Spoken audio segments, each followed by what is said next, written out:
तो संविधान में जो संशोधन होंगे वो एक होगा साधारण बहुमत, विशेष बहुमत और तीसरा विशेष बहुमत प्लस आधे से अधिक राज्यों की सहमति। तो जो तीसरा प्रकार का संशोधन होगा जिसमें हम क्या देख रहे हैं, विशेष बहुमत, स्पेशल मेजॉरिटी प्लस आधे से अधिक राज्यों की सहमति। तो इस स्थिति में राज्यों की सहमति अनिवार्य हो गई, यानी राज्यों का पार्टिसिपेशन हो गया। तो किस तरीके का लक्षण हुआ ये? संघीय लक्षण, मतलब राज्य और केंद्र बिना राज्यों की सहमति के विशेष बहुमत प्लस आधे से अधिक राज्यों वाले विधेयक कभी भी पारित नहीं किए जाते और वो संघीय लक्षण को दर्शाते हैं। इसीलिए जो कठोर संविधान है, अब ऐसे सुधार या ऐसे संशोधन जो विशेष बहुमत और आधे से अधिक राज्यों की सहमति से हैं, तो वो किसके अंतर्गत आएंगे? रिजिड कॉन्स्टिट्यूशन के अंतर्गत। और रिजिड कॉन्स्टिट्यूशन का मतलब है ये कैसा होगा? फेडरल फीचर या संघीय लक्षण होगा। बात समझ में आ रही है? नहीं आ रही हो दोबारा से बात करूं। अब जैसे यहाँ क्या था, फ्लेक्सिबल कॉन्स्टिट्यूशन। तो लचीला संविधान क्यों है? क्योंकि संविधान में कुछ संशोधन ऐसे होते हैं जिनमें कोई राज्यों की हिस्सेदारी की जरूरत नहीं होती है।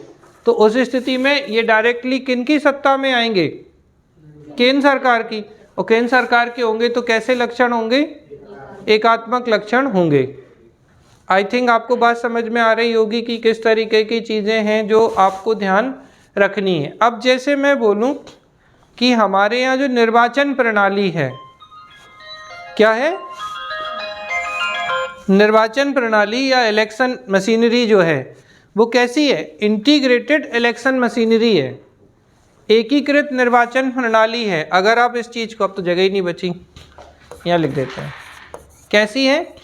एकीकृत निर्वाचन प्रणाली। अब आपको लग रहा होगा ये कैसे, इंटीग्रेटेड इलेक्शन मशीनरी, कि ये कैसे हो गया? तो आप अच्छे से देखिए, चाहे हमारे विधानसभा के चुनाव हो, विधान परिषद के चुनाव हो, लोकसभा के चुनाव हो, राज्यसभा के चुनाव हो, कौन कराता है? इलेक्शन कमीशन, निर्वाचन आयोग। और निर्वाचन आयोग की नियुक्ति और पदमुक्ति यानी इसकी अपॉइंटमेंट और इसको हटाना किसके राइट में है? राष्ट्रपति के, संसद के। ठीक है, समझ में आ रहा है? तो इसलिए ये जो एकीकृत निर्वाचन प्रणाली है या इंटीग्रेटेड इलेक्शन मशीनरी कैसा हो जाएगा? एकात्मक। और इसे याद कैसे रखेंगे? आई इंटीग्रेटेड, ए एकीकृत। तो एकीकृत है तो कैसा है?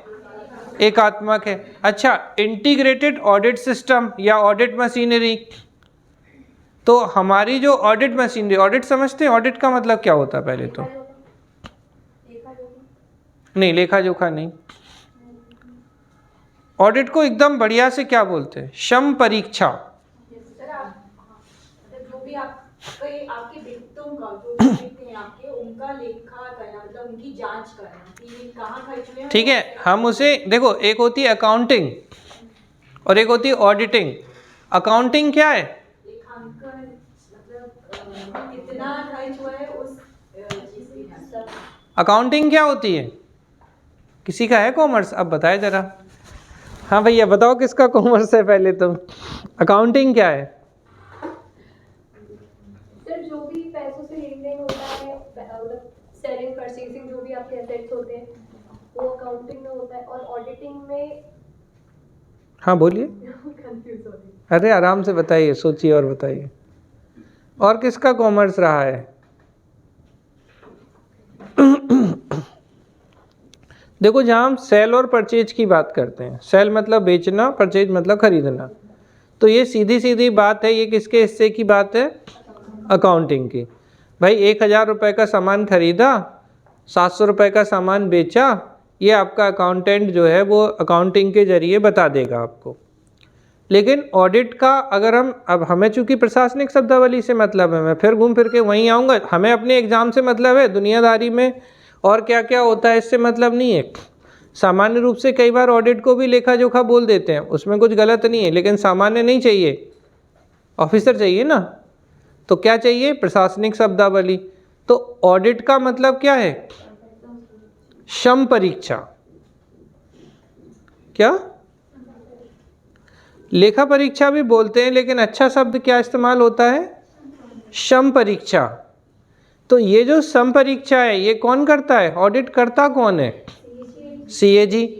तो जो हमारी ऑडिट मशीनरी है वो कैसी है? अगर हम देखें तो किस तरीके की? इंटीग्रेटेड ऑडिट मशीनरी, एकीकृत सम परीक्षा है, हाँ या ना? आप अच्छे से देखो बेटा, जो सीएजी का पद है वो सिर्फ केंद्र में होता है, कॉम्प्ट्रोलर एंड ऑडिटर जनरल। राज्य में सीएजी जैसी कोई व्यवस्था नहीं होती है। और सीओजी की नियुक्ति और सीओजी को हटाना किसके राइट में है? ठीक है। तो एकीकृत संपरीक्षा प्रणाली या इंटीग्रेटेड ऑडिट मशीनरी भी हमारा कैसा लक्षण होगा? एकात्मक लक्षण होगा। ठीक है। और देखते हैं इमरजेंसी। आपातकाल किस तरीके की व्यवस्था है? एकात्मक। भाई आपातकाल कौन लगाता है? राज्य से पूछ के किसी प्रकार का आपातकाल लगता है क्या? आप कंफ्यूज हो सकते हैं। कहाँ मैं बताऊं? आप आएंगे राष्ट्रपति शासन में कंफ्यूज हो सकते हैं। आपको लगेगा कि राष्ट्रपति शासन के लिए कौन रिकमेंडेशन दे रहा है? राज्यपाल। लेकिन राज्यपाल भाई साहब हैं किसके? ये तो खुद ही एकात्मक है। राज्यपाल राज्य के हैं क्या? राज्यपाल राज्य में सिर्फ काम करते हैं, ऑल इंडिया सर्विसेज वाले स्टेट में काम कर रहे हैं, लेकिन ये हैं कहाँ से? ये तो खुद एकात्मक लक्षण है। तो आप देखोगे आपातकालीन उपबंध या इमरजेंसी, तो आपातकाल भी कैसा है? या आपातकालीन उपबंध कैसे लक्षण होंगे? एकात्मक लक्षण होंगे। बात समझ में आ रही? अब देखो अच्छे से, अखिल भारतीय सेवा, एकल नागरिकता, एकीकृत न्यायपालिका, राज्यपाल का पद, एकीकृत निर्वाचन प्रणाली, लचीला संविधान, एकीकृत संपरीक्षा प्रणाली, ठीक है, इमरजेंसी, ये सब आपके कौन से लक्षण को दिखा रहे हैं? ये सारे के सारे जो हैं वो आपके एकात्मक लक्षण को दिखा रहे हैं। अच्छा, द्विसदनीय प्रणाली, बाइकैमरल सिस्टम कैसा होगा? संघीय। द्विसदनीय प्रणाली बाइकैमरल सिस्टम कैसा होगा? संघीय। दोहरी सरकार कैसा होगा? डुअल गवर्नमेंट, संघीय। तो अगर हम देखें डुअल गवर्नमेंट, दोहरी सरकार, या हम कहते हैं डुअल गवर्नमेंट पॉलिटी, दोहरी सरकारी राज व्यवस्था। तो दोहरी सरकार और दोहरी सरकारी राज व्यवस्था दोनों स्थितियां कैसी हैं? है तो संघीय ही ना। बाइकैमरल सिस्टम, द्विसदनीय प्रणाली कैसी है? सिंपल जानते हो, बाई मतलब टू, कैमरल मतलब सदन या हाउस। तो द्विसदनीय प्रणाली किस तरीके की स्थिति है? आप अगर गौर करो, केंद्र में भी दो सदन, राज्यसभा लोकसभा, राज्यों में भी दो सदन, तो दो सदन हैं। तो ये आपका कैसा है? Bicameral system, dual government polity, return constitution, rigid constitution, कठोर संविधान, लिखित संविधान, स्वतंत्र न्यायपालिका, संविधान की सर्वोच्चता, ठीक है, दोहरी सरकारी राज्य व्यवस्था, द्विसदनीय प्रणाली, ये सब आपके कैसे लक्षण होंगे? संघात्मक लक्षण या फेडरल फीचर या संघीय लक्षण के अंतर्गत आएंगे, और ये सब आपके एकात्मक लक्षण के अंतर्गत आएंगे। एक मिनट में आपको प्रिंट में भी दिखाऊंगा। हाँ जी बोलिए।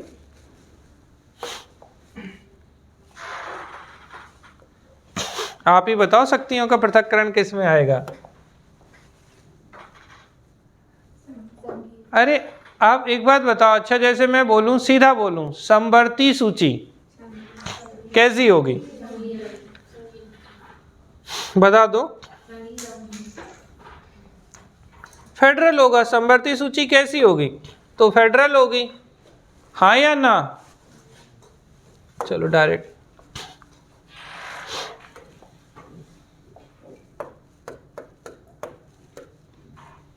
हाँ हाँ,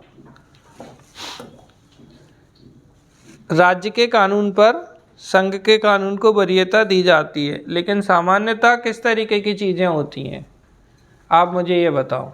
देखो अब आराम से समझ लो, ये सब आपको प्रिंट में मिल जाएगा, थोड़ा सा अपन समय बचाएंगे, अब बहुत देर से चल रहा है। लिखित संविधान समझ में आया, राज्यों के लिए केंद्र के लिए लिखित है, दोनों के लिए एक जैसे कानून लागू होते हैं। संविधान की सर्वोच्चता, केंद्र राज्य दोनों के लिए ही संविधान सर्वोच्च है। समझ में आ रही है ना बात।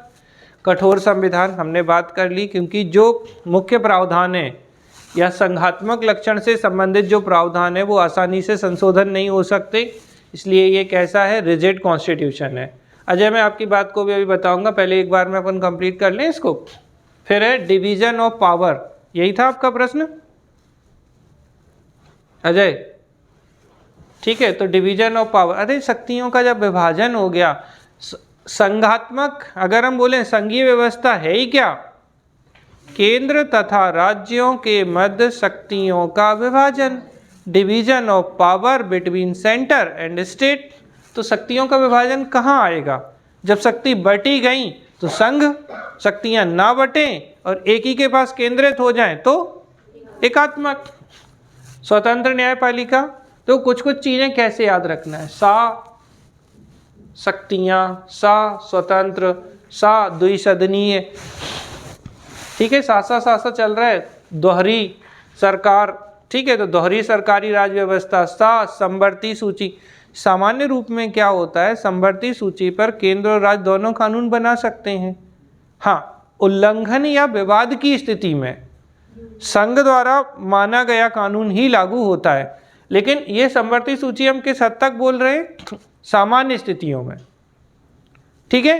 तो विवाद पे जा नहीं रहे, हम किसकी बात कर रहे हैं, तो यहाँ हम समवर्ती सूची में आगे क्या लिख देंगे, सामान्य स्थितियाँ, मतलब कि किसी विषय पर समवर्ती सूची पे केंद्र सरकार भी कानून बना सकती है और राज्य सरकार भी कानून बना सकती है। और आपको बहुत ज़्यादा इसमें लगे कि भाई कन्फ्यूजन हो रहा है तो आप इसको ना लिखें, कोई ऐसी समस्या वाली बात नहीं है। इनको तो आप आराम से लिख सकते हैं। लिखित संविधान, एक्चुअली किताबों में भी बहुत कम पॉइंट दिए हैं संघीय लक्षण पर, ये पॉइंट हमने कुछ एक्स्ट्रा पॉइंट कैसे निकाले हैं, इंटरप्रिटेशन के आधार पर।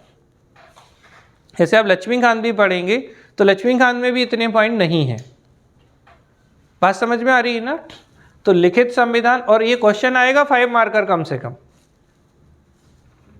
ठीक है। और ये प्री में भी बहुत अच्छा क्वेश्चन पूछते हैं, कौन सा संघीय, ठीक है, लक्षण नहीं है। अब ऐसे में सबसे ज्यादा कंफ्यूजन कहाँ, कठोर और मुलायम पर, क्योंकि लोगों को क्या लगता है कठोर मतलब एक ही की सत्ता, कठोर व्यक्ति है ना, किसी को और नहीं चाहेगा। तो यहाँ से जब हम, एक होता है नॉर्मल इंटरप्रिटेशन, वहाँ से लोग गलत करते हैं। कठोर का मतलब है राज्यों की भागीदारी से भी जो संशोधन होते हैं तीसरे प्रकार के, उनमें राज्यों की भागीदारी सुनिश्चित होती है, ठीक है ना। कौन से थे, विशेष बहुमत तथा आधे से अधिक राज्यों की सहमति, तो स्पेशल मेजॉरिटी। और दूसरा पॉइंट क्या है, कंसिडरेशन ऑफ हाफ स्टेट, तो आधे राज्यों की सहमति और विशेष बहुमत जब तीसरा होता है तो इसके कारण ये कठोर संविधान होता है। शक्तियों का विभाजन समझ में आ ही रहा है, कोई कंफ्यूजन नहीं होगा।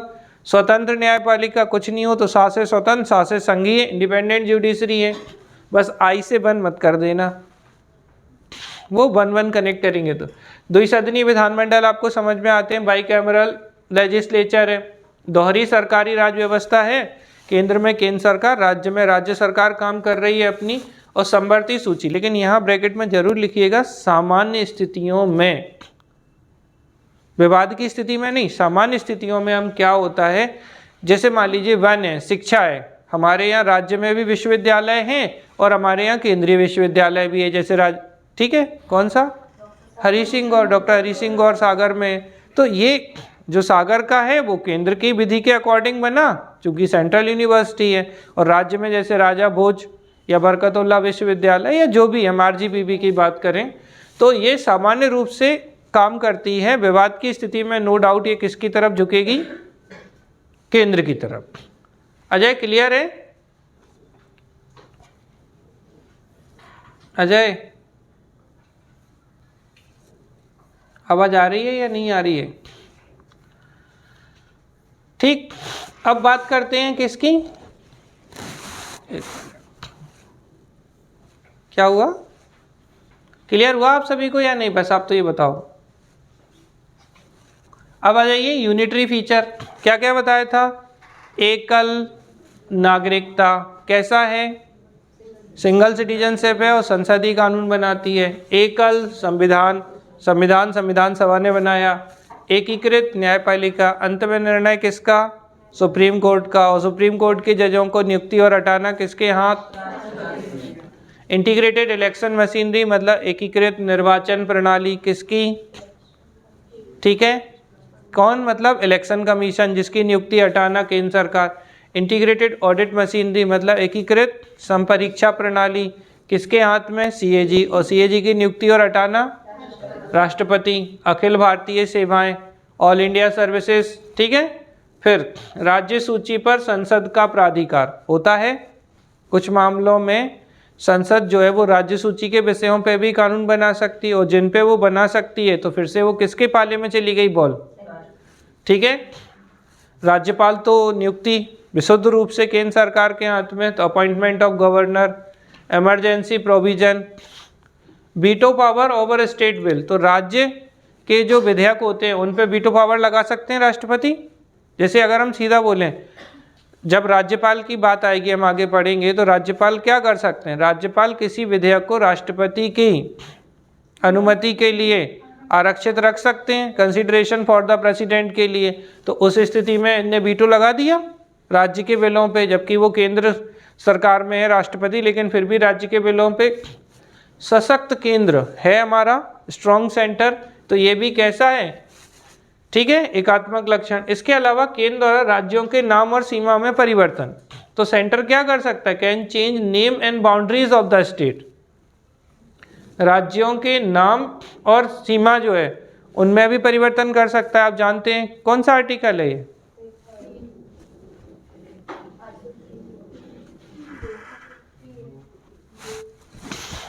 टू में क्या है और 3 में क्या है?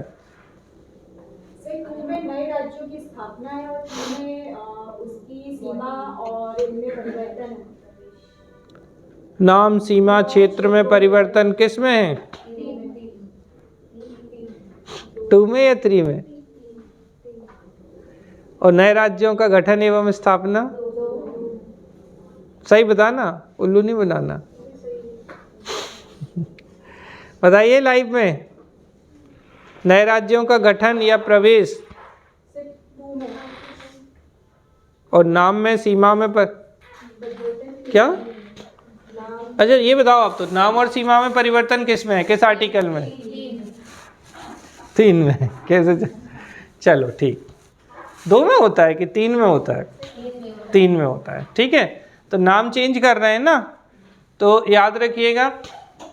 इसके अलावा हम क्या देख रहे हैं? सीएजी का पद, राज्यों की वित्तीय निर्भरता किस पर है? फाइनेंशियल डिपेंडेंसी ऑफ स्टेट, ये भी केंद्र पर होती है। तो यहाँ पे भी अगर हम देखें, इसे हम और देखें, वित्त आयोग, फाइनेंस कमीशन किसका? केंद्र का। भाई जैसे अगर हम बोलें फाइनेंस, अभी कौन सा फाइनेंस कमीशन चल रहा है?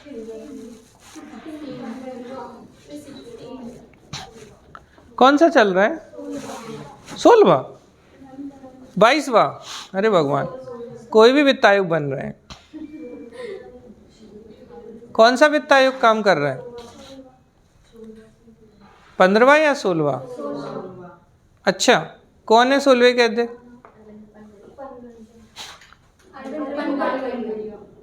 बन गए? अच्छा, काम करने लगा 16वां?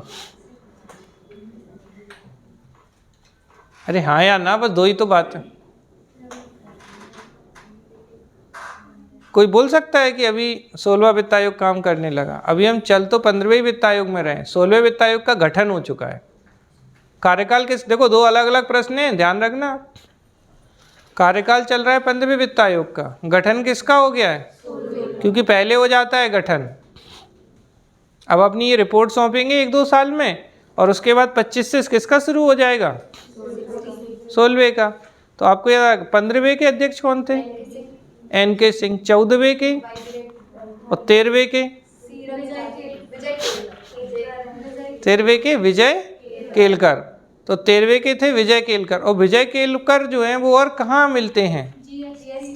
ठीक है, तो जीएसटी के लिए जो रिकमेंडेशन दी थी, वस्तु एवं सेवा कर परिषद है ना जीएसटी, तो वस्तु एवं सेवा कर के लिए रिकमेंडेशन किसकी थी? विजय केलकर 13वें के थे। और 16वें के कौन बन रहे हैं?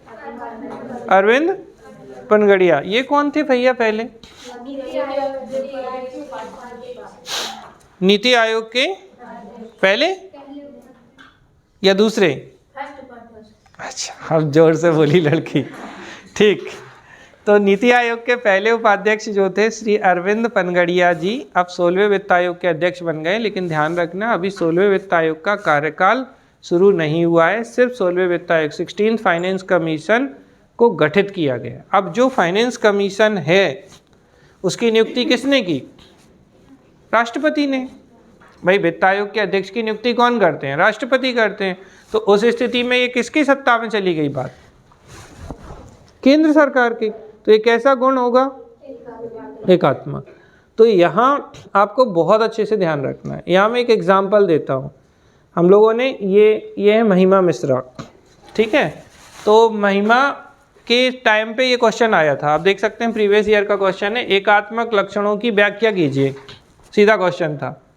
यूनिटरी फीचर, हम लोगों ने खूब सारे यूनिटरी फीचर पढ़ाए थे और इन्होंने भर भर के लिखा था, पूरे 6 में से 6 नंबर मिल गए थे आरटीआई में जब कॉपी देखी। मतलब आपको पूरे नंबर भी मिल जाते हैं अगर आप बिल्कुल एकदम एग्जामिनर के दिल दिमाग में घुस जाओ। अच्छी बात यह है कि जितने हैं बस यही है। तो अगर हम अब मान लो हमारे पास 9 ही लाइन है, हाँ, और अभी ब्लेंडर कर दिया पीएससी ने कल, पता क्या किया? अभी आप कुछ लोगों को तो पता ही नहीं होगा ये वाला कांड। कल इन्होंने क्या किया? कल इन्होंने पेज बदल दिया। मतलब क्या कि जो 5 नंबर के क्वेश्चन थे जिनमें 9 लाइन देते थे, इनने पूरा पेज दे डाला। अब बच्चा कंफ्यूज, वहाँ लिखा है 50 शब्द और पूरा पेज भरोगे तो 70-75 शब्द बने गई। अब क्या करे बच्चा? हमने आइडिया दिया, लाइन छोड़ के लिख देना, पेज भी भर जाएगा और शब्द भी नहीं बढ़ेंगे। भाई और क्या कर सकते हो? जहाँ डायग्राम डाल सकते हो डायग्राम डालो 4-5 लाइन में। अब कुछ लाइनें कम हुई, फिर आप 10-12 लाइन लिख दो। यही एक तरीका बचता है, क्योंकि हाँ तो ये वाला जो लाइन है केंद्र द्वारा राज्यों के नाम तथा सीमा में परिवर्तन है।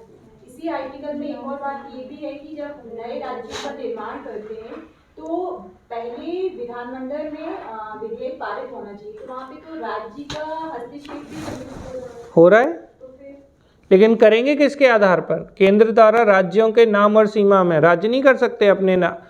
देखो, अगर मैं बोलूं कि इसका नाम बदल दें, मध्य प्रदेश को हम मध्य भारत कर दें, कर सकते हैं राज्य सरकार।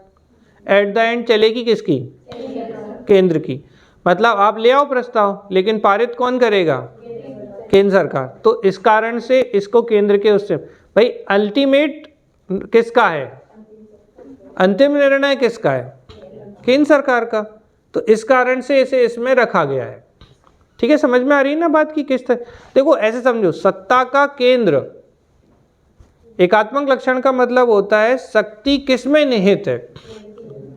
तो शक्ति एक ही में निहित है, वो है केंद्र सरकार। इस बात को बार बार आपको ध्यान रखना है। और जिन जिन पदों में, जिन जिन चीजों में शक्ति केंद्र में निहित होगी वो एकात्मक होंगे। ठीक है, कंफ्यूजन समवर्ती सूची करता है, क्योंकि क्या होता है, जैसे यहां भी अंतिम सत्ता किसके पास? केंद्र के पास। लेकिन समवर्ती सूची की अच्छी बात क्या है? केंद्र तथा राज्य दोनों कानून बना सकते हैं। तो हमने क्या लिखा है, इसीलिए हमने क्या आइडेंटिफाई दिया वहां पे क्लियर कट, कि सामान्य रूप में केंद्र को बनाना है केंद्र बना ले, राज्य को बनाना है राज्य बना ले। ठीक है, समझ में आ रही है बात की नहीं आ रही है? तो ये हैं आपके क्या एकात्मक लक्षण। एक बार आप देख लो, अगर कोई भी बात समस्या कर रही हो, एकल नागरिकता, इसमें कोई कंफ्यूजन नहीं और कुछ नहीं, तो ए से एकल। अब ऐसे याद करो, सिंगल मतलब वन यानी यूनि यानी कि एकात्मक, सिंगल कॉन्स्टिट्यूशन फिर से एकल, एकीकृत में फिर आई इंटीग्रेटेड। तो इंटीग्रेटेड इलेक्शन और इंटीग्रेटेड ऑडिट मतलब एकीकृत निर्वाचन प्रणाली, एकीकृत संपरीक्षा प्रणाली, ये सब किसके? एकल एकल यानी एकात्मक। Akhil Bharatiya all India services, ए मतलब वन, तो ऑल इंडिया सर्विसेज भी यहीं पे। राज्य सूची पर संसद का अधिकार, तो ये आपका फिर से केंद्र सरकार प्रभावी हो गई। राज्यपाल की नियुक्ति में कोई कंफ्यूजन नहीं होता है किसी को।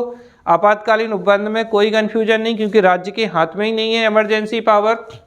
वीटो ओवर स्टेट बिल, राज्य सूची के विषय पर या राज्य पर, ठीक है, वीटो पावर लगा सकते हैं। स्ट्रॉन्ग सेंटर है, सब जानते हैं कि हमारा पूर्ण, जैसे अभी थोड़ी देर पहले आप ही ने बोला था, हमारा क्या हम पूरे तरीके से संघीय व्यवस्था है, नहीं है। एक क्वेश्चन आया है मेंस में, पूछा जाता है, प्रीलिम्स में ही पूछा गया है कि भारत का संविधान अर्ध संघीय है, क्वासी फेडरल कॉन्स्टिट्यूशन है, ये किसने कहा? ठीक है, तो ये कहा था केसी वियर ने। हमारा संविधान कैसा है?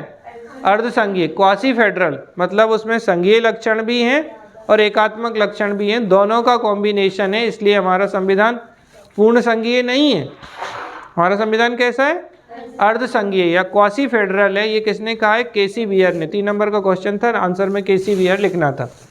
तो स्ट्रॉन्ग सेंटर है हमारा, केंद्र द्वारा राज्यों के नाम सीमा में परिवर्तन किया जाता है, सीएजी का पद है, राज्यों की वित्तीय निर्भरता है, और देखें तो फाइनेंस कमीशन, ये सब आपके कैसे लक्षण हैं? एकात्मक, लिंक तो नहीं गई ना, एकात्मक लक्षण के अंतर्गत आता है। एकात्मक और संघात्मक में किसी को भी कोई डाउट हो तो पूछ लीजिए जल्दी से। ये रहे आपके एकात्मक संघात्मक लक्षण, फेडरल फीचर। तो लिखित है, संविधान की सर्वोच्चता है, कठोर संविधान है, शक्तियों का विभाजन है, स्वतंत्र न्यायपालिका है, द्विसदनीय विधानमंडल है, दोहरी सरकार है, समवर्ती सूची है। और दिल में ना लगे समवर्ती सूची तो आप छोड़ दो, कोई ऐसा बहुत ज़्यादा मुद्दा नहीं है। आपको ऐसा लग रहा है 1 2 3 4 5 6 7 सफिशेंट पॉइंट है, एक हेडिंग डालेंगे, आपका काम हो जाएगा। अगर आप उस पॉइंट से भी बात करें तो आराम से आपका 5 मार्कर तो इजीली कंप्लीट हो जाएगा। अब इसमें हमने ये बताया कि क्या हो रहा था, देखिए अच्छे से, संघवाद की जो फेडरलिज्म है, सरकार की एक प्रणाली है जिसमें शक्तियाँ केंद्र और उसके घटक, घटक का मतलब क्या है? राज्य के बीच, तो राज्य के घटक भागों जैसे राज्यों और प्रांतों के बीच विभाजित होता है। तो आप बहुत सारा सामान्य सी परिभाषा याद रखो, केंद्र तथा राज्यों के मध्य शक्तियों का विभाजन, सबसे अच्छी और सरल परिभाषा है। Division of power between centre and state, आपको यही है हमारा फेडरल सिस्टम। ठीक, ये हो जाती है बात। फिर इसके बाद एक प्रश्न और एग्जाम में बनता है कि संघीय संरचना या फेडरल स्ट्रक्चर की चुनौतियां क्या है। अब केंद्र और राज्य के बीच में शक्तियों का विभाजन है, तो कौन कौन सी चुनौतियों से हमारा संघीय प्रणाली या संघवाद जो है वो गुजरता है इनसे। तो अब आप देखो, सबसे पहला विवाद भाषाई विवाद, लैंग्वेज कॉन्फ्लिक्ट बहुत है। उत्तर भारत दक्षिण भारत के बीच में आप देखोगे तो ये विवाद बहुत काम करता है। और अगर हम देखें हिंदी और मराठी बहुत काम करता है। आप मुंबई जाइए, आपको समझ में आएगा कि बस जय महाराष्ट्र, या तो इंग्लिश या मराठी। अस्पताल भी लिखा होता है, रुग्णालय लिखा होता है अस्पताल के आगे, क्या लिखा होता है? रुग्णालय। अब भाई साहब अगर कोई हॉस्पिटल पढ़ना जानता नहीं हो और अस्पताल उसे आता है बस, और रुग्णालय लिखा है वहाँ, तो कैसी स्थिति होगी? वो ढूंढता रहेगा हॉस्पिटल कहाँ है। तो हॉस्पिटल जो है वो क्या है? रुग्णालय। तो वहाँ मराठी में बाकायदा रुग्णालय लिखा है और ऊपर हॉस्पिटल लिखा है, लेकिन कहीं भी क्या नहीं लिखा? अस्पताल नहीं लिखा।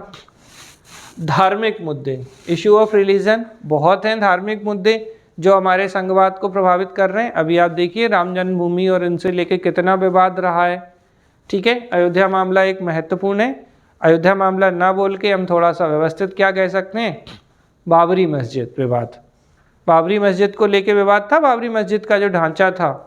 फिर फिजिकल एनवायरनमेंट, भौतिक पर्यावरण भी हमारी संघीय संरचना को चुनौती देते हैं। कैसे? नॉर्थ ईस्ट चले जाओ, नॉर्थ ईस्ट जो है हमारे उत्तर पूर्वी राज्य जो हैं इनकी एकदम अलग ही क्लाइमेट है, हमारा अलग ही क्लाइमेट है। तो ये फिजिकल एनवायरनमेंट भी हैं, एक्सटर्नल फोर्सेस बहुत काम करते हैं यहाँ। जम्मू कश्मीर में देख लो, और बढ़िया मैं बता दूँ पश्चिम बंगाल में देख लो, बाहरी बल काम कर रहे हैं। असम में देखो आप, असम में चकमा जो है वो चकमा दे के भारत में आ जाते हैं। चकमा जानते हैं आप लोग? चकमा शरणार्थी, ये भारत में चकमा दे के आ जाते हैं। चकमा कहाँ से आए? चकमा है कहाँ के? बांग्लादेश के। तो बांग्लादेश के जो लोग हैं वो चकमा दे के भारत में घुस गए, तो चकमा शरणार्थी समस्या। क्षेत्रवाद बहुत भयंकर विद्यमान है, रीजनलिज्म आप अच्छे से जानते हैं, हमारे संघीय ढांचे को क्षेत्रवाद एक बहुत बड़ी समस्या प्रदान करता है। अपने अपने क्षेत्रों की बात करते हैं। शक्तियों का विभाजन, तो डिवीजन ऑफ पावर है, शक्तियों का विभाजन करने की कोशिश में हम ज़्यादा शक्तियाँ लेने की कोशिश करते हैं। राजकोषीय संघवाद की अनुपस्थिति, अब्सेंस ऑफ फिजिकल फेडरलिज्म, अभी थोड़ी देर पहले पढ़ा हमने, किसके पास थी शक्तियाँ, वित्तीय शक्तियाँ केंद्र के पास, वित्त आयोग किसका, केंद्र के पास। तो ये क्या हो रहा है कि जब बंटवारा होता है, जैसे करों का जो बंटवारा है, देखिए याद रखिएगा, वित्त आयोग का एक ही महत्वपूर्ण काम है, सबसे इम्पोर्टेंट, केंद्र तथा राज्यों के मध्य करों का बंटवारा, distribution of taxes between centre and state. तो यही वित्त आयोग कर रहा है, और इस स्थिति में ये क्या करता है, केंद्र के पास ज़्यादा टैक्स होता है, राज्यों को कम देता है। तो ये राजकोषीय संघवाद। अब राजकोष मतलब फिजिकल, और संघवाद आप समझते हैं ना, केंद्र तथा राज्यों के मध्य शक्तियों का विभाजन। तो कोष का विभाजन, फंड का विभाजन क्या एक जैसा हो रहा है, नहीं हो रहा है, तो वो विवाद का कारण है। इकाइयों का असमान प्रतिनिधित्व, अनइक्वल रिप्रेजेंटेशन ऑफ यूनिट।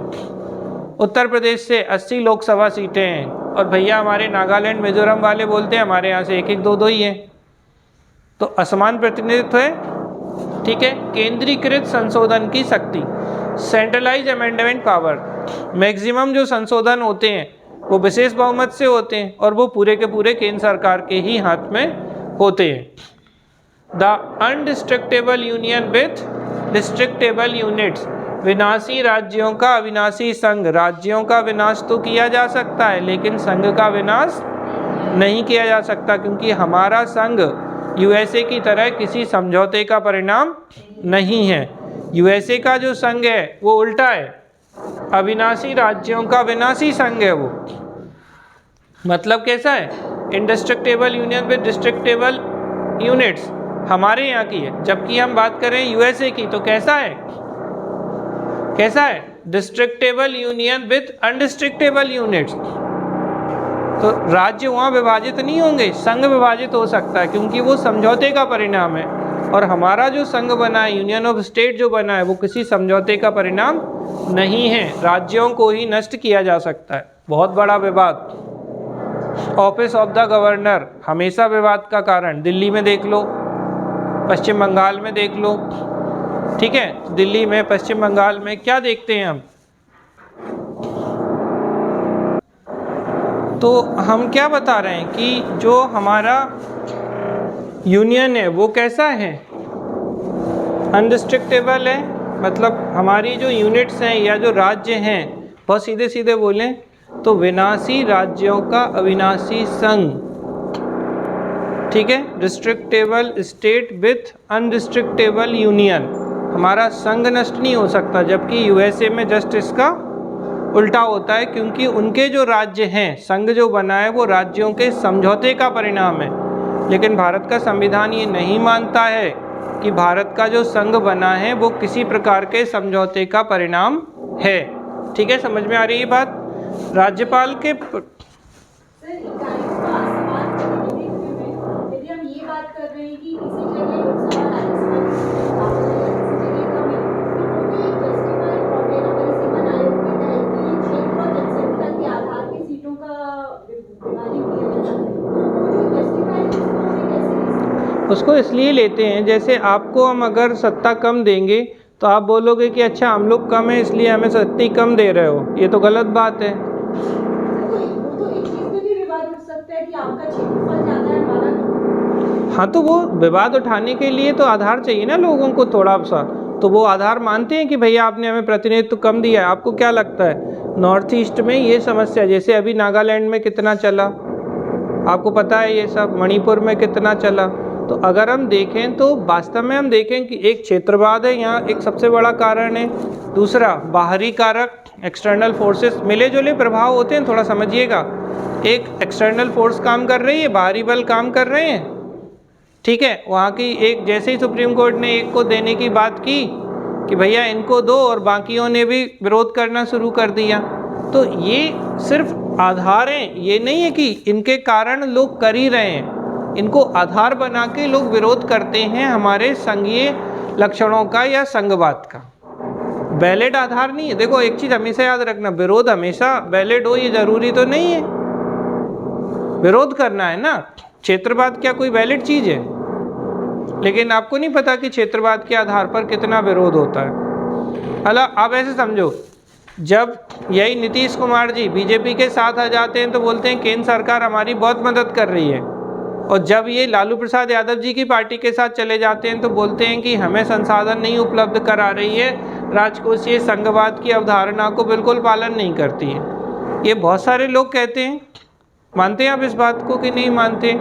आप जब चाहें, जैसे और मैं एग्जाम्पल बताता हूँ कि 2003 में मध्य प्रदेश में किसकी सरकार बन गई थी?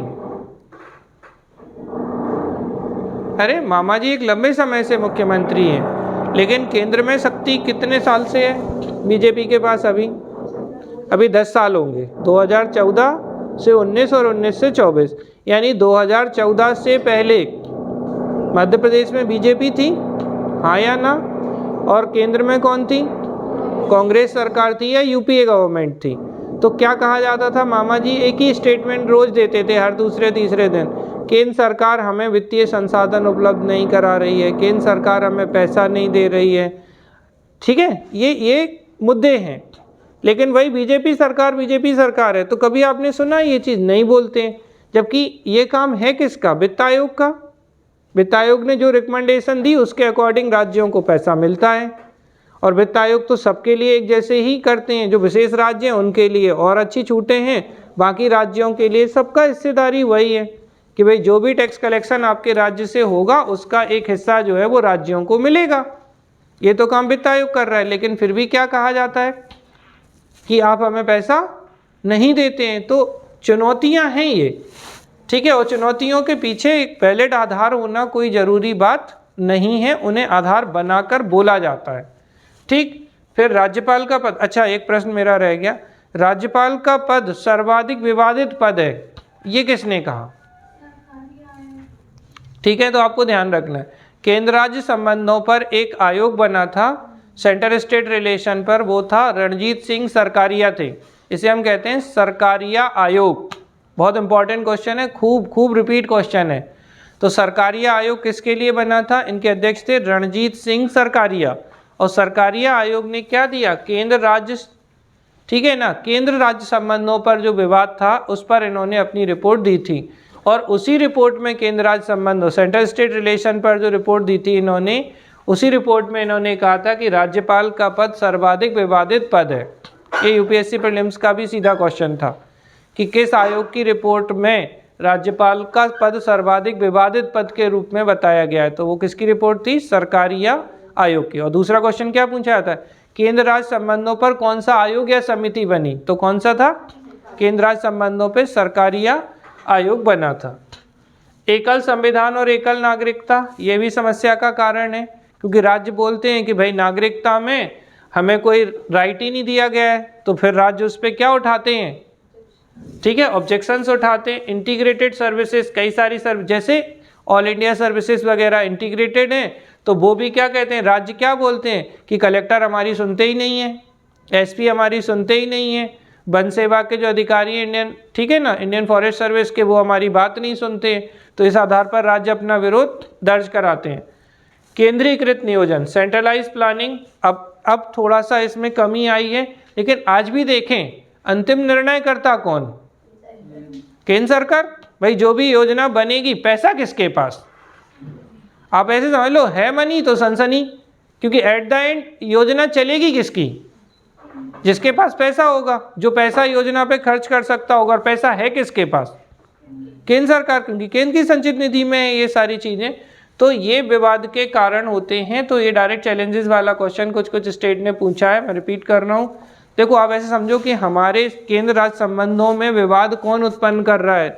जो केंद्र राज्य के मध्य शक्तियों के विभाजन में, भाषा है, लैंग्वेज कॉन्फ्लिक्ट है, धार्मिक मुद्दे हैं, तो धर्म से संबंधित मामले हैं, भौतिक पर्यावरण है, बाहरी कारक खूब काम करते हैं। आप अलग अलग राज्यों में देखो, जैसे जम्मू कश्मीर में कौन सा कारक काम कर रहा है? पाकिस्तान एक एक्सटर्नल फोर्स के रूप में काम करता है। कभी ना कभी अगर हम देखें तो आतंकवादी भेजता ही रहता है। अभी कुछ दिन पहले ही मुठभेड़ हुई, आपने अच्छे से सुना होगा ये चीज़। अगर हम देखें हमारे अरुणाचल में कौन करता है हस्तक्षेप, चाइना हस्तक्षेप करता है डोकलाम वगैरह में, आप ये चीज़ अच्छे से देख सकते हैं। असम में चकमा, तो बांग्लादेशी शरणार्थी आते रहते हैं और हिंसक घटनाएं होती रहती हैं। तो आप अगर देखेंगे तो ये कौन से कारक हैं, हमारे बाहरी कारक हैं। रीजनलिज्म, क्षेत्रवाद भी एक बहुत बड़ा फैक्टर है। आप देखिए, अगर हम देखें कि रेड कॉरिडोर सुना है, लाल गलियारा किसके लिए है, ये नक्सलाइट गतिविधियों के लिए होता है लाल गलियारा। तो ये जो लाल गलियारा है ये किस रूप में काम कर रहा है, किस रूप में काम कर रहा है ये, तो ये हमारे यहाँ कौन सी गतिविधियों को प्रोत्साहित करने का काम करता है, बताइए। ठीक है, जैसे नक्सली गतिविधियों को, तो ये पूरा काम कर रहा है। और ये बेसिकली अगर हम देखें तो एक बड़ा कारण क्या है, क्षेत्रवाद।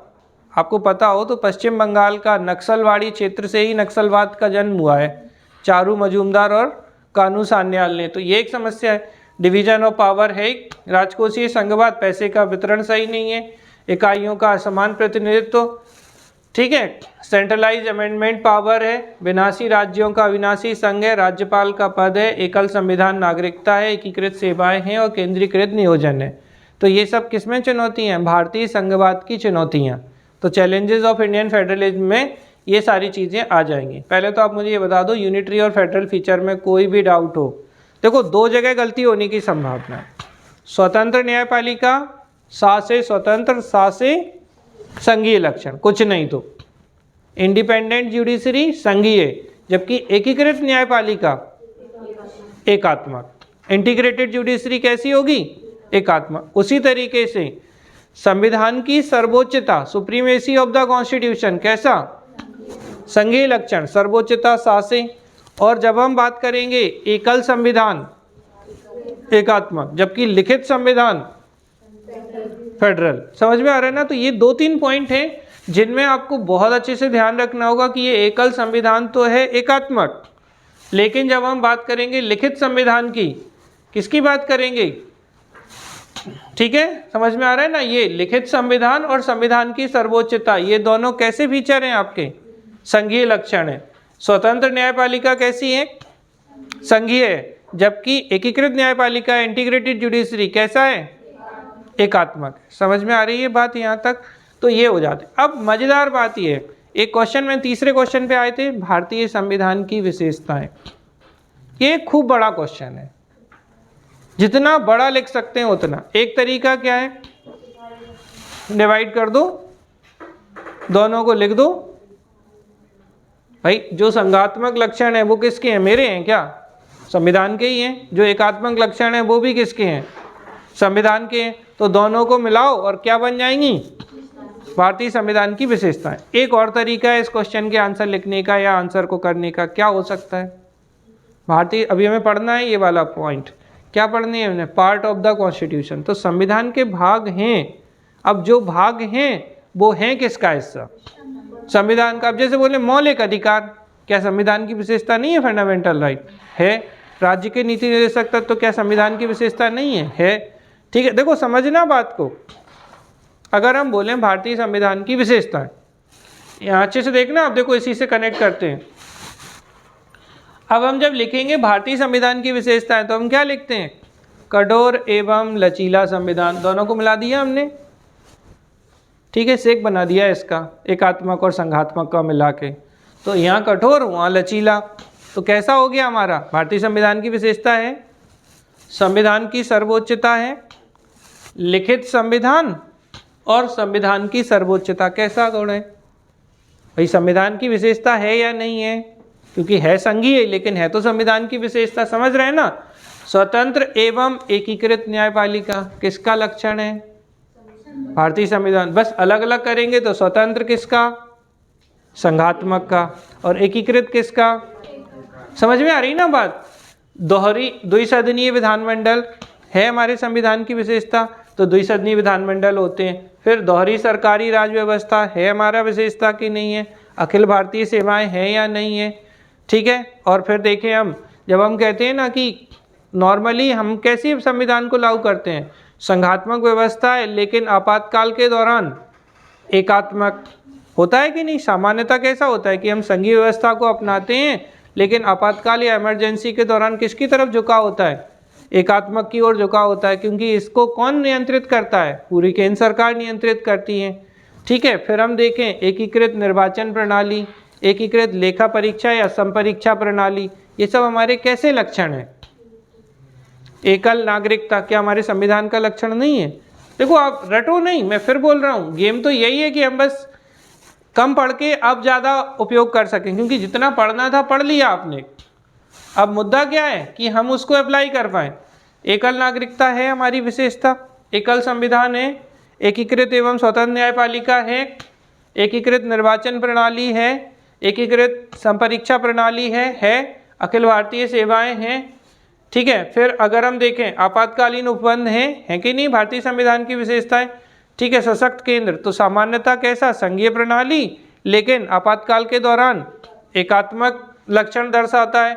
समझ में आ रही है कि नहीं आ रही है? तो ये सारी चीज़ें तो हो ही जाएंगी, और बड़ा लिखना है। अब क्या कर सकते हैं? अब आ जाओ भागों पर। तो भाग में हमारे संविधान के भाग थोड़ा समझिए, अभी समय है चूंकि हमारे पास। संविधान के 22 भाग हैं।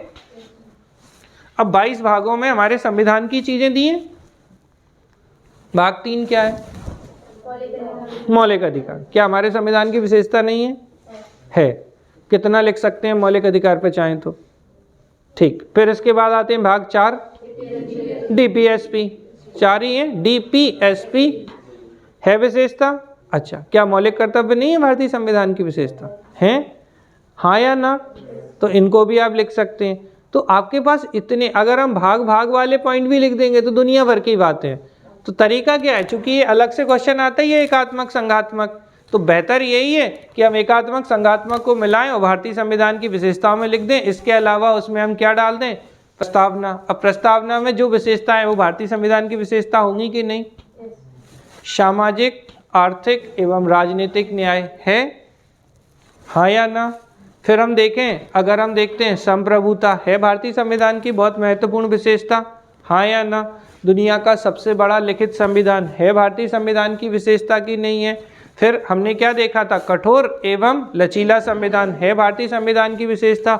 स्वतंत्र एवं एकीकृत न्यायपालिका है भारतीय संविधान की विशेषता। एकल नागरिकता है भारतीय संविधान की विशेषता।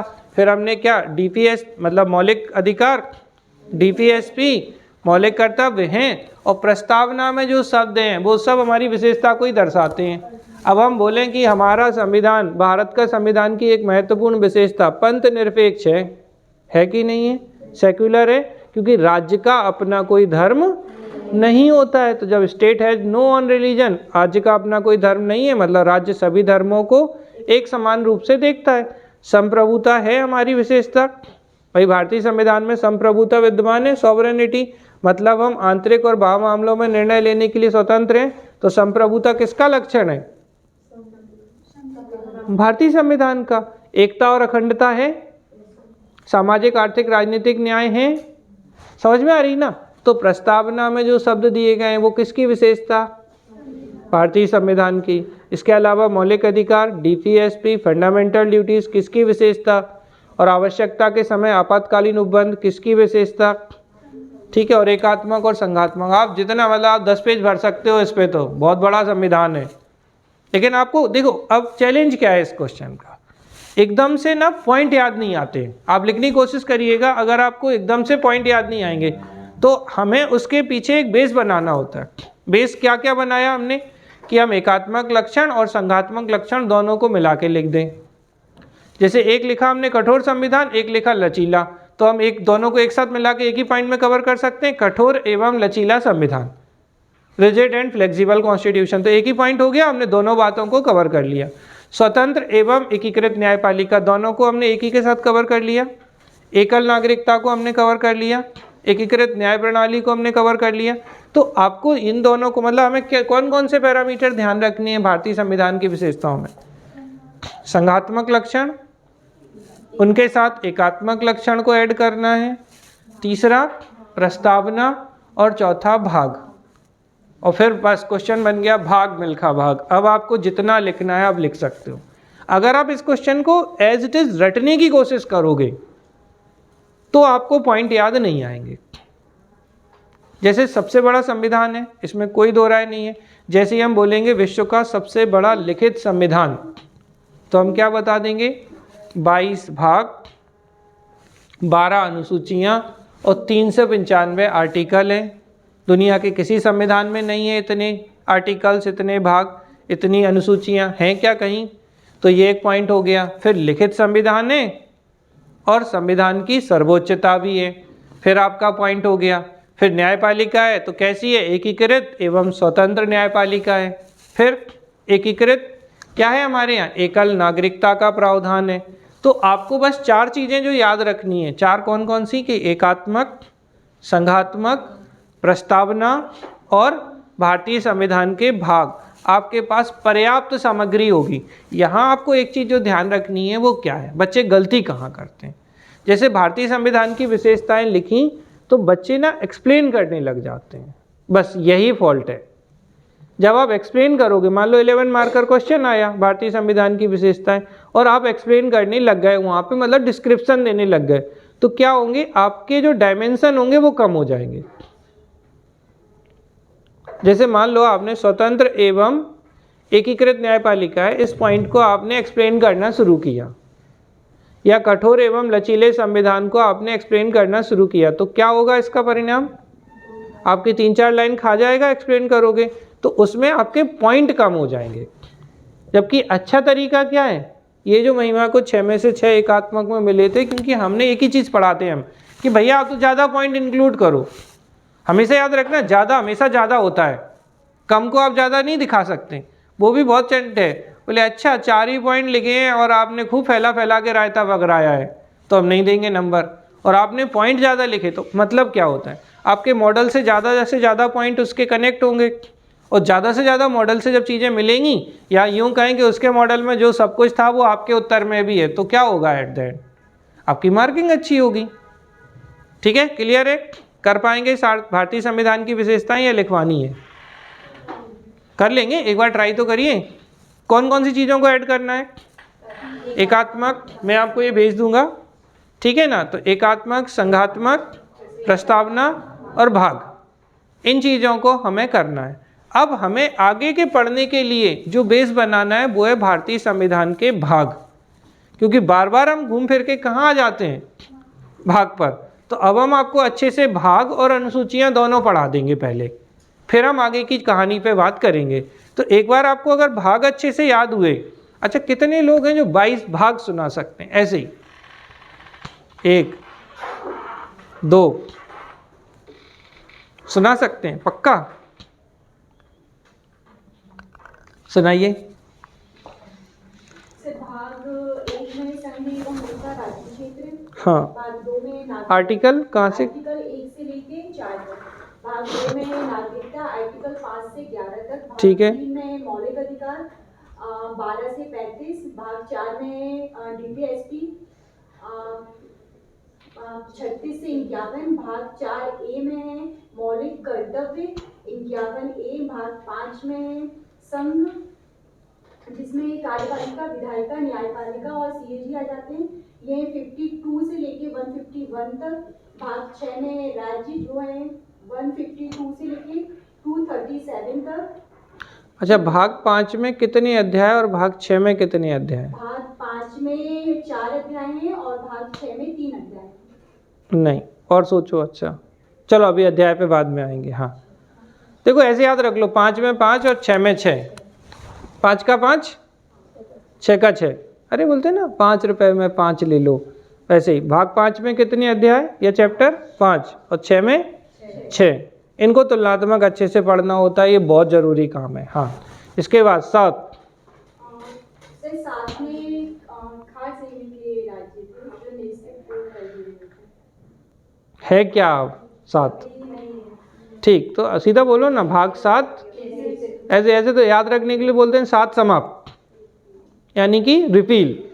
ठीक है, 7 समाप्त। 8 में केंद्र शासित प्रदेश और 9 में है पंचायतें, 9A में नगर पालिकाएं, 9B में है सहकारी समितियां। आर्टिकल बताओ फिर आप। सर 9 का मतलब पंचायतों के 243 से 243 टी के पहले ओ तक हाँ ये भी ठीक है, चलो ठीक है। 243 से ओ तक। पी से जेड जी तक और 9 बी सहकारी समितियां जो हैं वो जेड एच से जेड टी तक।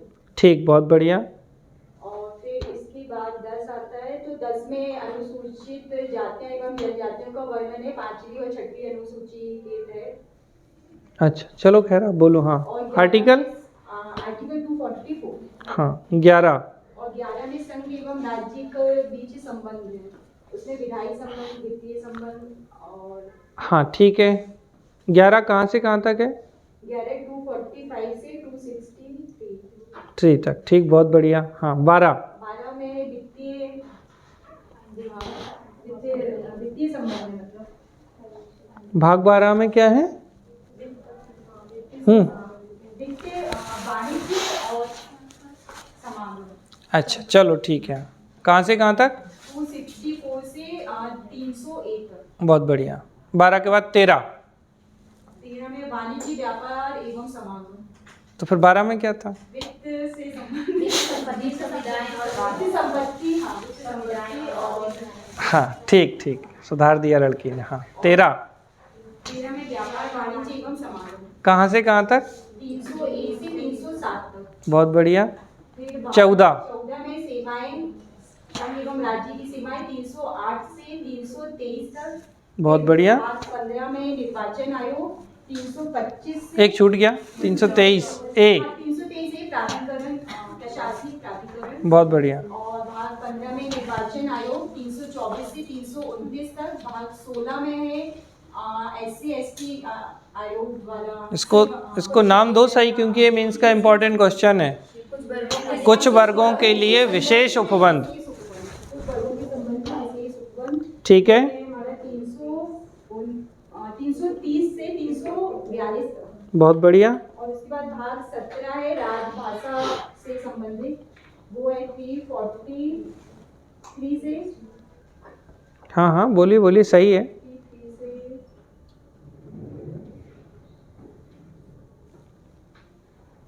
351 तक। ठीक।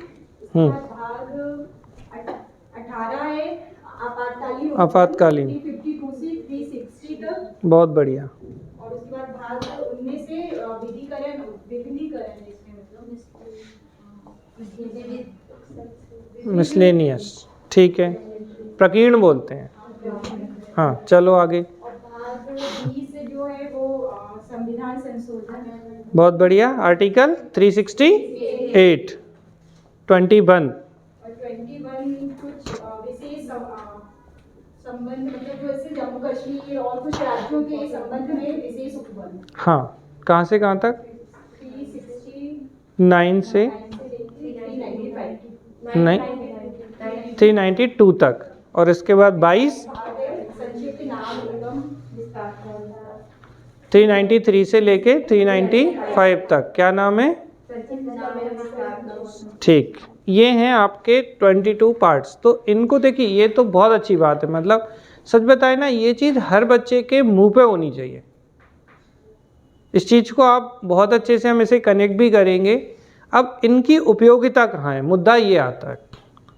जब भी आपसे, अब देखो बहुत सारी चीज़ें, जैसे मान लो मूल अधिकार पूछे, आप सीधा लिखो भाग 3 बताना ही है, आर्टिकल 12 से 35, आपको ये बहुत काम आएगा। दूसरी बात क्या होता है, मतलब ये मानो मेंस लिखने वाला 80% बच्चा इसको लैग कर देता है, क्योंकि वो क्या मान के चलता है, बोले इनसे क्या फ़र्क पड़ेगा। भाई किसी चीज़ को जब आप स्पेसिफाई मेंशन कर रहे हो तो अंतर तो आता है, और प्रीलिम्स में भी ये बहुत काम आएगा। अब जैसे मान लो समता का अधिकार आ गया, तो एक बच्चा क्या लिखेगा राइट टू इक्वालिटी में, आर्टिकल 14 से 18। दूसरा बच्चा क्या लिख सकता है, भाग 3 आर्टिकल 14 से 18, और फिर एक एक करके आप आर्टिकल लिखो। तो ये ज़्यादा अच्छा आंसर हो सकता है कि आपने उसको पहले एक क्या बता दिया, स्पेसिफिक लोकेशन उसकी बता दी कि हाँ भाई इसकी लोकेशन ये होती है। समझ में आ रही है बात कि नहीं आ रही है? तो एक हमें भाग पढ़ने हैं। अब इनके अलग अलग उपयोग, जैसे 4 का सीधा क्वेश्चन आता है फंडामेंटल ड्यूटीज से, 23 से 23 है, 23 है 323 है, तो 323A या भाग 14 का, इससे सीधा क्वेश्चन आता है। प्रशासनिक न्यायाधिकरण, एडमिनिस्ट्रेटिव ट्रिब्यूनल, तो इससे सीधा क्वेश्चन पूछा जाता है। तो ये डायरेक्ट क्वेश्चन जो है वो पूछे जाते हैं। जैसे कोऑपरेटिव सोसाइटीज़ आ गया, समझना, एक एप्लीकेशन बता रहा हूँ मैं आपको पार्ट का। जैसे मान लो कि सहकारी समितियाँ आ गया और ये छोटा क्वेश्चन पूछा गया कोऑपरेटिव सोसाइटी 3 मार्कर में, क्या लिख सकते हैं हम इसमें? पहले तो पार्ट, तो कोऑपरेटिव सोसाइटीज़ हैं कहाँ कहाँ, कोशिश करो, अभी बताया थोड़ी देर पहले ही आपने। पार्ट 9B 1, आर्टिकल 243 ZS से ZT। और अगर मान लो आपको ये नहीं याद आता है तो हिंदी में या जा या ना, भैया तो बोलते हैं ना सहकारी समिति या तो कोऑपरेट करो, न बोलते हैं कि या जा या तो भैया चला जा या ना। तो अगर मान लो कुछ नहीं याद आए तो या जा से या ना। 243 ZS से ZT। दूसरी बात तो पार्ट हो गया 9B, आर्टिकल हो गया 243 ZS से ZT। और क्या? 97 का संविधान संशोधन 2011। ठीक है, तो 97 में संविधान संशोधन 2011 से आया, तीसरा पॉइंट।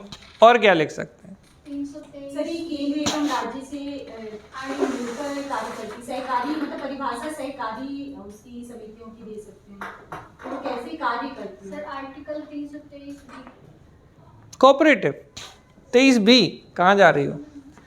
बी तो ले रही हो लेकिन कहाँ का बी कहाँ बिठा दिया? और कहाँ कोऑपरेटिव सोसाइटी है भैया? अभी बताया है 2 दिन पहले। अरे 43B क्या नहीं है वहाँ कोऑपरेटिव? हाँ हाँ अब याद आ रहा है, कोऑपरेटिव सोसाइटी 43B। इसके अलावा 19 सब क्लॉज 1 सब क्लॉज C, देखो ऐसे याद रख लो, C फॉर कोऑपरेटिव। तो मौलिक अधिकार में भी हैं कोऑपरेटिव सोसाइटीज, सहकारी समितियां। DPSP में भी हैं, तो 43B में भी हैं, यानी भाग 3 में भी हैं, भाग 4 में भी हैं, ठीक है। और भाग 9 नहीं आ रही समझ में, ऊपर जा रहा है कुछ लोगों के। देखो सुनो पहले अच्छे से, पूछ लिया करो यार, ऐसे थोड़ी होता है। हमने क्या बात की ऐसी? मैं सिर्फ आपको भागों की उपयोगिता बता रहा था, अभी मैं करवाऊंगा ना अच्छे से। जैसे सहकारी समितियां, कोऑपरेटिव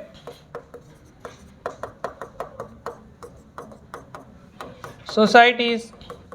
अब देखो, हम देखें तो ये कहाँ कहाँ है? एक भाग 9B में है, आर्टिकल 243 ZS से ZT में है।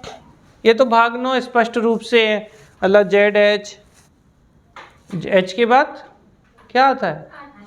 I, J, K, L, M, N, O, P, Q, R, S, T, ठीक है। और Z में है ये, तो यहाँ तक इनमें प्रावधान दिए गए। इसके अलावा हम देखें तो 19(1)C, लिखते समय ध्यान रखना, अपनी मर्जी से मत लिखना कुछ भी। 19 सब क्लॉज 1 उसका सब क्लॉज C क्या है? ये यहाँ भी सहकारी समितियाँ हैं, ठीक है। ढंग से पढ़ेंगे मिलेगी ये चीज़। यानी भाग कौन सा हो गया? अब ये सीधी बात है, पार्ट 3। और आते हैं आर्टिकल 43B। मैंने क्या कहा था? बी भी कोऑपरेट करती, कुछ नहीं तो ऐसे याद रख लो। तो B 43A में क्या था? अरे कर्मकारों की, उद्योगों में कर्मकारों की भागीदारी प्रबंधन में। तो 43B में क्या? हाँ, तो यहाँ भी सहकारी समितियाँ आ जाएंगी। अब भाग कौन सा हो जाएगा ये? तो भाग 4। कभी भी प्रश्न आए आप तो उड़ेल दो दिल खोल के कि यहाँ है। अब क्वेश्चन क्या बन सकता है? अब ये संशोधन कौन सा था? ये 97वां संविधान संशोधन अधिनियम 2011 के माध्यम से आई थी। अब हमें ये बताओ कि 43B किससे जोड़ा गया होगा?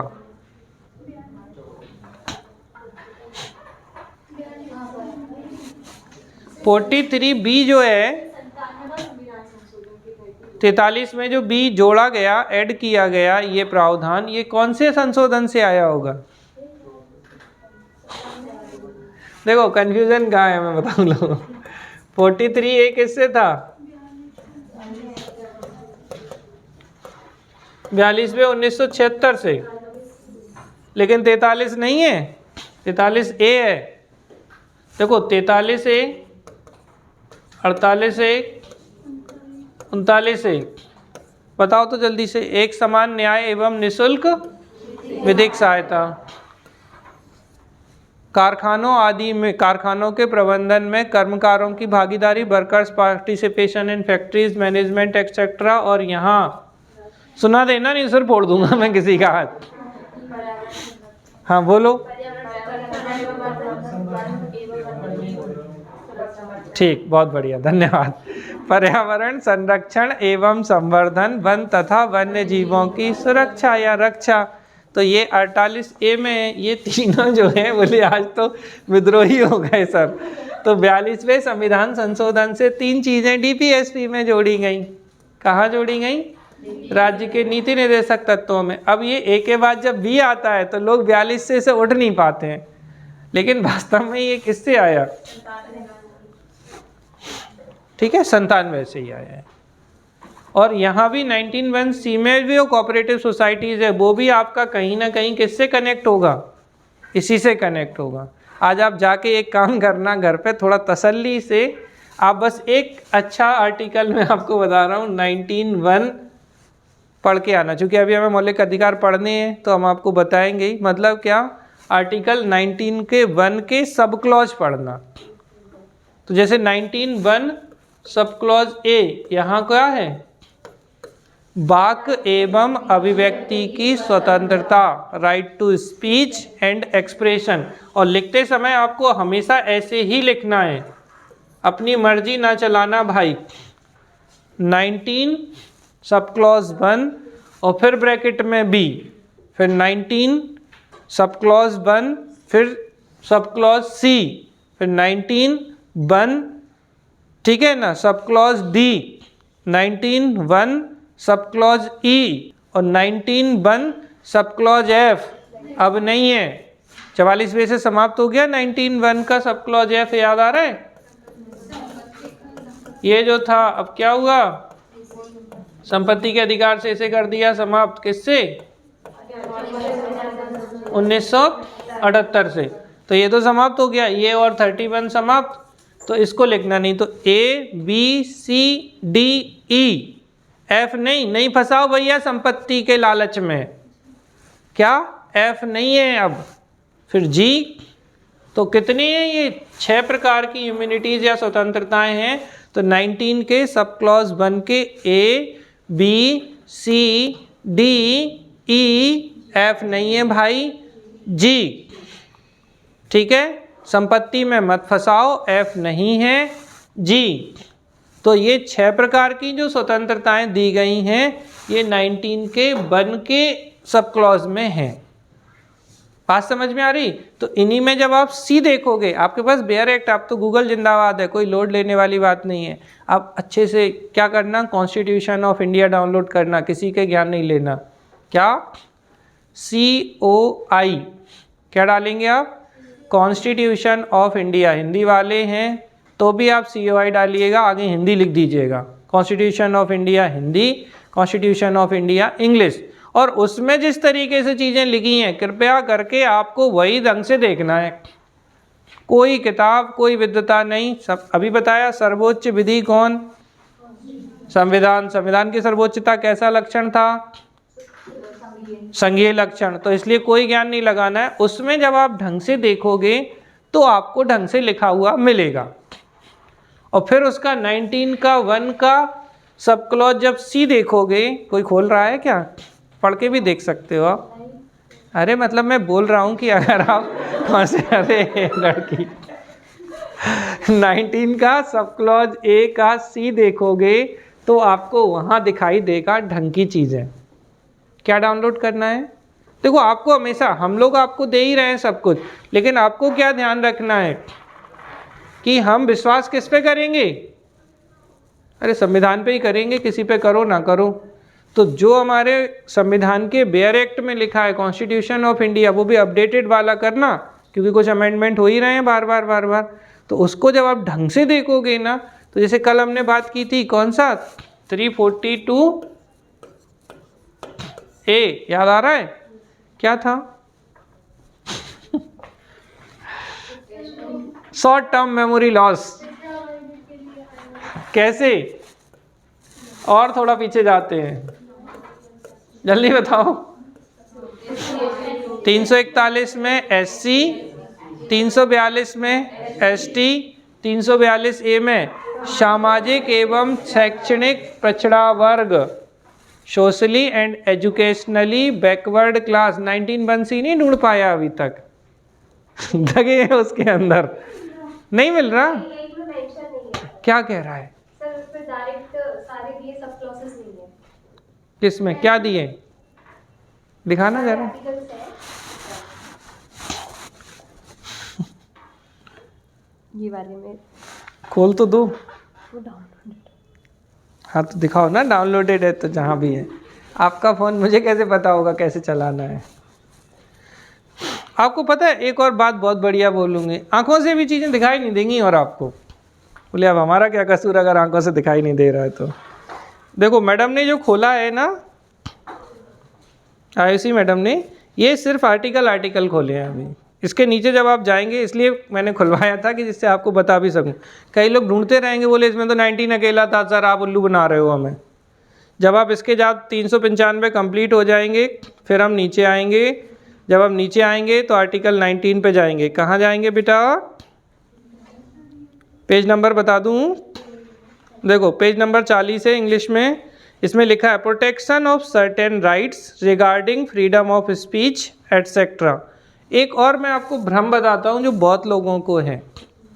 ये जो protection of certain rights regarding freedom of speech है, वाक स्वतंत्रता संबंधी कुछ विशेष जो उपाय हैं या संरक्षक हैं, ये है आर्टिकल 19। और लोग आर्टिकल 19 को क्या समझते हैं? वाक एवं अभिव्यक्ति की स्वतंत्रता। हाँ बोलो, बहुत लोग इसी को मानते हैं। ये एकदम सरासर गलत है। हाँ भेज दो, थोड़ा और है, भेज दो अमित, भेज दो, इसको बंद कर।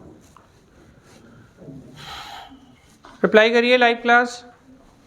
हमने क्या बोला? Article 19 is different from article 19(1)(a). 19(1) जो है ना, वो 19 का सब क्लॉज 1, उसका सब क्लॉज ए वाक एवं अभिव्यक्ति की स्वतंत्रता है, जबकि ये आर्टिकल 19 नहीं है, ये इसका सब क्लॉज है और इसमें और बहुत सारी चीज़ें आती हैं। पहली बात क्लियर हुई, आपको समझ में आ रही बात? अब देखो इसमें तीसरा जो है 1 का ए, ठीक है, फिर बी और फिर 1 सी। हमने क्या बोला था? सी। आप लोग अगर खोल लिए हो तो पढ़ सकते हैं, टू फॉर्म एसोसिएशन और यूनियन, और ब्रैकेट में देखो कोऑपरेटिव सोसाइटीज।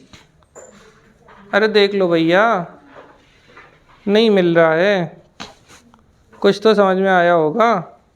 ये लो देखो इसको, ये यहाँ, ठीक है। तो वहाँ ब्रैकेट में जब आप देखेंगे तो स्पष्ट रूप से आपको क्या मिलेगा? मिला? क्या लिखा है? पढ़ो पूरा। 19(1) सब क्लॉज सी, ठीक है। अक्सर लोग इतना ही पढ़ते हैं। क्या पढ़ते हैं? टू फॉर्म एसोसिएशन और यूनियन। और क्या बोलते हैं लोग? एसोसिएशन का मतलब क्या? हिंदी वाले बताएं थोड़ा सा। अरे बताओ। हाँ पढ़ रही देख के बता रही, पूरा पढ़ो। संगम या संघ, ठीक है, संगम या संघ। तो संगम या संघ बनाना है, लेकिन इसमें आगे ब्रैकेट देखते ही नहीं है आँख के अंधे बच्चे। तो क्या नहीं देखते हैं? कोऑपरेटिव। उसमें देखो ब्रैकेट में लिखा होगा बाकायदा, सहकारी समितियाँ, मुड़ नहीं रहा लड़की का वो, हो गया। तो सहकारी समितियाँ उसके आगे लिखा है बाकायदा, और ये छूट जाता है लोगों का पढ़ते समय। और फिर पूछता है अच्छा पेपर वाला, क्या सहकारी समितियों का वर्णन कहाँ कहाँ है, और आप सट से हटा देते हो मौलिक अधिकार जैसे ही आता है, क्योंकि आपने क्या नहीं ध्यान दिया, 19(1) भी पढ़ लिया उसने, लेकिन उसने क्या पढ़ा, संघ या संगम बना रहे हैं, कर लो संगम। ठीक है, यहाँ सहकारी समिति आपको कोई कोऑपरेट नहीं करने वाला उत्तर में, तो उत्तर हो जाएगा आपका गलत, क्योंकि आप इसे सिरे से क्या कर दोगे, मौलिक अधिकार से हटा दोगे। तो आपको ये ध्यान रखना है, डीपीएसपी में भी है कोऑपरेटिव सोसाइटीज़, फंडामेंटल राइट के 19 के सब क्लॉज 1 के सब क्लॉज सी में भी है ये, और इसके अलावा 9B पार्ट 9B यानी भाग 9B के अंतर्गत 243 ZS से ZT के अंतर्गत भी है, और इसके लिए 97वां संविधान संशोधन किया गया था। आई होप आपको बात समझ में आ गई होगी सभी को कि क्या समझाना चाह रहे थे। तो अब ये जो मैं पार्ट की बात कर रहा था, तो पार्ट अगर आप अच्छे से कनेक्ट करोगे तो आपके बहुत सारे क्वेश्चन लिखने में बहुत आसानी होगी। जैसे अभी शुरू करो, हमने आपको एक राइट टू एजुकेशन बताया था, याद है, शिक्षा का अधिकार।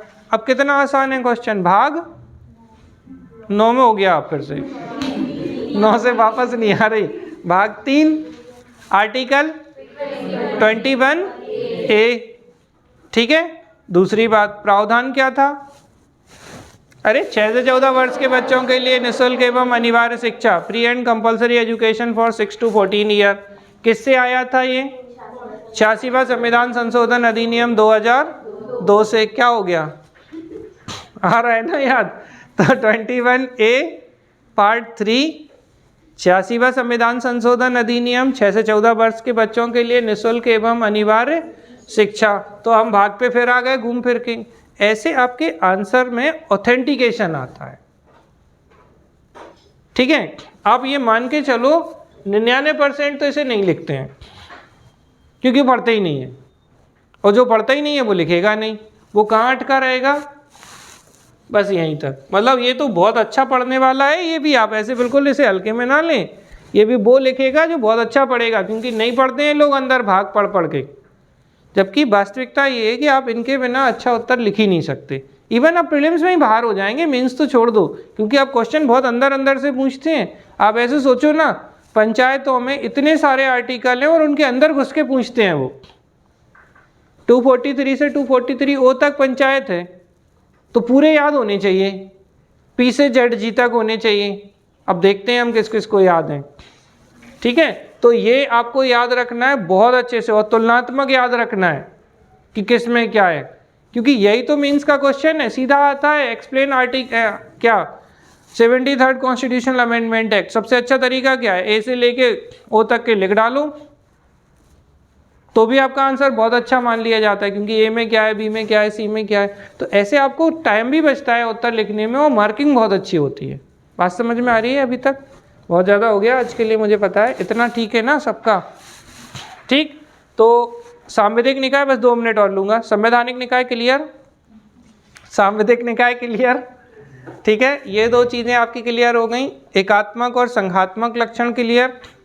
संघीय व्यवस्था क्या होती है ये मैं सेंड कर दूंगा, आपको परेशान नहीं होना है। लिखा नोट नहीं करा पाया मैं, क्योंकि और ज़्यादा टाइम लगता है, इसलिए फिर मैंने PDF ही खोल दिया था। और फिर हमारी संघीय व्यवस्था की चुनौतियाँ। ठीक, विनाशी राज्यों का अविनाशी संघ और अविनाशी राज्यों का विनाशी संघ, दोनों बातें क्लियर। हम कैसे हैं, विनाशी राज्यों का अविनाशी संघ, और USA कैसा है, अविनाशी राज्यों का विनाशी संघ। ठीक है, समझ में आ रही है बात?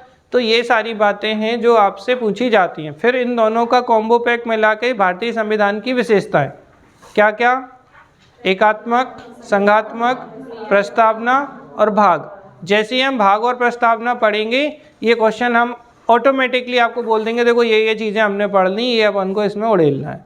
आप चाहेंगे तो हम प्रिपेयर्ड आंसर भी दे देंगे, लेकिन देखो थोड़ा इंटेलिजेंसी का भी यूज करो, कि हम हर बार रट नहीं सकते। बहुत सारी ऑलरेडी चीज़ें हैं बहुत ज़्यादा, जैसे यहाँ है ही ना याद रखने के लिए, तो हम कैसे याद रखते हैं, 19(1) सब क्लॉज C, कॉपरेट करो भैया, तो कोऑपरेटिव सोसाइटीज़, और कोऑपरेट करोगे तभी यूनियन बनेगा, कोऑपरेट नहीं करोगे तो यूनियन टूट जाएगा। संघ तभी बनेगा ना, नहीं लड़ते हैं तो तलाक हो ही जाता है ना, सॉरी नहीं लड़ते हैं तो तलाक हो ही जाता है ना, कोऑपरेट करते हैं तो यूनियन बना रहता है उनके बीच का। बस वही सीधा सा सिस्टम है। ठीक, कल करते हैं इसके आगे। Thank you.